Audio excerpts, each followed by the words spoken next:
Hello मेरे प्यारे बच्चों, क्या हाल चाल। बढ़िया सा। उम्मीद है बच्चों आप सब लोग बहुत अच्छे होंगे और आशा करता हूं कि आप सब लोग की पढ़ाई भी बिल्कुल कंप्लीट हो चुकी होगी। तो बच्चों ये उसी पढ़ाई को और थोड़ा से बेहतर करने के लिए हम आप लोग के लिए इम्पोर्टेंट क्लास ये लेकर के आए हैं जो आपका व्याकरण पोर्शन से बच्चों रस छंद अलंकार है। तो मैं आप लोग के लिए 3 क्वेश्चन लेकर के आया हूँ। कितने क्वेश्चन बच्चों? 3 क्वेश्चन। यहाँ से मेरे भाई आप लोग पूरे 6 नंबर ला सकते हैं। बस 3 क्वेश्चन आपको देखना होगा। ठीक है, इससे ज्यादा आपको और नहीं क्वेश्चन आएगा। देखिए, रस में से आपको 2 नंबर मिलेगा, छंद से आपको 2 नंबर मिलेगा, अलंकार से आपको 2 नंबर मिलेगा। ठीक, 2 नंबर मिलेगा। तो यानी बच्चों आपको कुल मिलाकर के 6 नंबर बनेंगे। तो उस रस छंद अलंकार में से आपके जो 2 क्वेश्चन पूछते हैं, 2 में से 1 क्वेश्चन बच्चों ये आपके क्वेश्चन पूछा जाएगा। ठीक, जैसे आपसे ये कह रहा है कि रस की अगर बात करें, जैसे श्रृंगार रस होता है, वीर रस, करुण रस, हास रस, ये 4 रस होते हैं। तो 4 में से आपको ये दे देगा। जैसे श्रृंगार रस अथवा हास रस की परिभाषा लिखिए, वीर रस अथवा हास रस की परिभाषा लिखिए, करुण रस अथवा हास रस। इस तरीके से आपसे क्वेश्चन बनते हैं। तो यानी आपसे ये क्वेश्चन कहा जाए कि हास रस बच्चों भैया पक्का है आपके पेपर में आएगा और आप लोग अच्छे से लिख भी लेंगे। ठीक है। देखिए, चूंकि आपके पेपर में आपको जो अथवा रहता है क्वेश्चन, वो आप लोग आसानी से एक क्वेश्चन तो ये पक्का है बनता है। ठीक है। जिसे बच्चों अगर कहा जाए हास रस का परिभाषा सहित उदाहरण लिखना है। देखिए, हास रस का अस्थाई भाव हास होता है। हास रस का बच्चों जो अस्थाई भाव होता है वह क्या होता है? हास होता है। जब हास नामक अस्थाई भाव, जब हास नामक अस्थाई भाव कामा विभाव, कामा अनुभाव और संचारी भावों से संयोग करता है, और संचारी भावों से क्या करता है? संयोग करता है। तब वहां पर हास रस होता है। तब वहां पर कौन सा रस होता है बच्चों? हास रस होता है। अगर उदाहरण की बच्चों बात करें तो उदाहरण आप लोग जानते हैं। देखिए, तो इसका हम उदाहरण क्या लिखेंगे बच्चों? आप लोग ध्यान से देखना। लिखेंगे, बहुत अच्छा उदाहरण है। हाथी जैसा देह है। क्या लिखेंगे बच्चों? हाथी, हाथी जैसा। आपके बहुत सारे एग्जाम्पल बनते हैं लेकिन ये एग्जाम्पल और अच्छा है। हाथी जैसा देह है, हाथी जैसा देह है, गैडे जैसे, गैडे जैसी, गैडे जैसी खाल, गैडे जैसी खाल। क्लियर बच्चों? हाथी जैसा देह है, गैडे जैसा खाल है। और कहा जाए कि तरबूजे सी खोपड़ी, तरबूजे सी खोपड़ी। हाँ, देखिए, तरबूजी, तरबूजी सी खोपड़ी, तरबूजी सी खोपड़ी, खोपड़ी, खरबूजे, खरबूजे से गाल, से गाल। ये ठीक, बस इतना बच्चों आपको लिखना है। हाथी जैसा देह है, गैडे जैसी खाल, खरबूजी सी खोपड़ी, तरबूजी सी खोपड़ी, खरबूजे से गाल। ये हो गया। ठीक, यहाँ से बच्चों आपको बस इतना ही लिखना है। यहाँ से आपको कितने नंबर बनेंगे? 2 नंबर बन जाएंगे।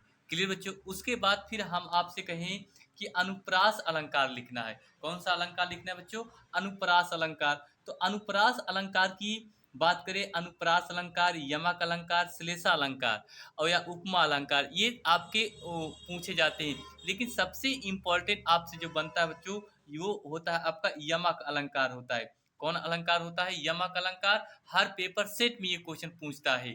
ठीक है, यमक अलंकार की परिभाषा। तो इसकी जो परिभाषा है बच्चों, क्या लिखेंगे? ध्यान से देखना। लिखेंगे, जहां एक ही शब्द, जहां पर एक ही शब्द एक से अधिक बार आए, जहां एक ही शब्द एक से अधिक बार आए तो वहां पर यमक अलंकार होता है। तो वहां पर कौन सा अलंकार होता है बच्चों? यमक अलंकार होता है। अगर इसके बच्चों देखा जाए तो इसका जो एग्जाम्पल है आप लोग बड़े आसानी से लिख सकते हैं। क्या लिखेंगे? उदाहरण इसका लिखेंगे, काली घटा का घमंड घटा। क्या लिखेंगे बच्चों? काली घटा का काली घटा का, काली घटा का घमंड घटा, काली घटा का घमंडे घटा। ये इतना भैया आपको लिख देना है। इतना लिखने से आपको पूरा नंबर बन जाएगा। एक नंबर ये, एक नंबर ये, 2 नंबर आपका क्लियर हो जाएगा। ठीक है बच्चों? ये देखिए, उसके बाद फिर आपका जो तीसरा प्रश्न इसमें से आपसे बनता है बच्चों, वो चौपाई, दोहा, सोरठा, कुंडलिया होता है। ठीक है? तो इसमें हम आप लोग के लिए क्या लेकर के आए हैं? सोरठा लेकर के आए हैं। जो बच्चों आपके पेपर में ये भी टॉपिक बहुत इंपॉर्टेंट बनता है। सोरठा आपसे बहुत पूछता है बच्चों। और इसका अगर हर एक चीज देखना है तो आप लोग वीडियो को पीछे जा करके देख लेना। मैंने पूरे विधिवत इसको बताए हैं हर एक चीज को। ठीक है? तो सबसे पहले यहाँ लिखेंगे सोरठा, लक्षण एवं उदाहरण। हेडिंग बनाएंगे लक्षण एवं उदाहरण। तो लक्षण में क्या लिखेंगे? यह दोहे का बिल्कुल क्या होता है बच्चों? उल्टा होता है। यह दोहे का बिल्कुल क्या होता है? उल्टा होता है। उल्टा होता है। इसके प्रथम और तृतीय चरण में, इसके प्रथम और तृतीय चरण में 11-11 मात्राएं, इसके प्रथम और तृतीय चरण में 11-11 मात्राएं तथा दूसरे एवं चौथे चरण में 13-13 मात्राएं होती हैं। तथा दूसरे और चौथे चरण में कितनी मात्राएं होती हैं बच्चों? 13-13 मात्राएं होती हैं। इतना समझ में आया? फिर से एक बार देख लीजिए। यह बिल्कुल दोहे का उल्टा होता है। इसके प्रथम और तृतीय चरण में 11-11 मात्राएं तथा दूसरे और चौथे चरण में 13-13 मात्राएं होती हैं। ठीक? अब बच्चों हम इसका एग्जाम्पल देखेंगे। क्या देखेंगे भैया? एग्जाम्पल। तो एग्जाम्पल की बात करें बच्चों, तो आप ये देखिए, लिख देना कि एग्जाम्पल में क्या लिखेंगे। यहाँ से लिख कर लोहित लेख लिख कर लोहित लेख डूब गया दिन मणि आहा, दिन मणि आहा, व्योम सिंधु सखी देख, व्योम सिंधु सखी देख, तारक बूंद बूंद दे रहा, तारक बूंद बूंद दे रहा। फिर आगे लिखेंगे बंधहु गुरु पद कंजे, कृपा सिंधु नर रूप हरि, महानोम तम पुंज, जसु वचन रवि कर निकर। ये है इसके एग्जाम्पल बच्चों। तो यहाँ से इस एग्जाम्पल को लिख देते हैं तो आपको यहाँ से एक नंबर बन जाता है। उसके बाद आपका ये इतना लिखने के बाद आपको यहाँ से एक नंबर बन जाता है। तो कुल मिलाकर के बच्चों आपको यहाँ से पूरे 1+1 बराबर कितने नंबर बन जाएंगे? 2 नंबर।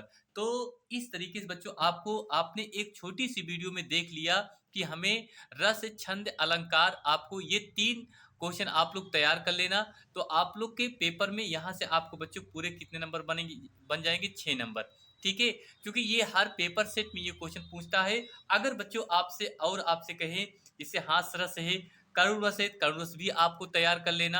आप तैयार कर लेना इसको भी। उसके बाद इसके अलंकार देखिए, अनुप्रास अलंकार है, श्लेष अलंकार, उपमा अलंकार, इसको भी आप तैयार कर लेना।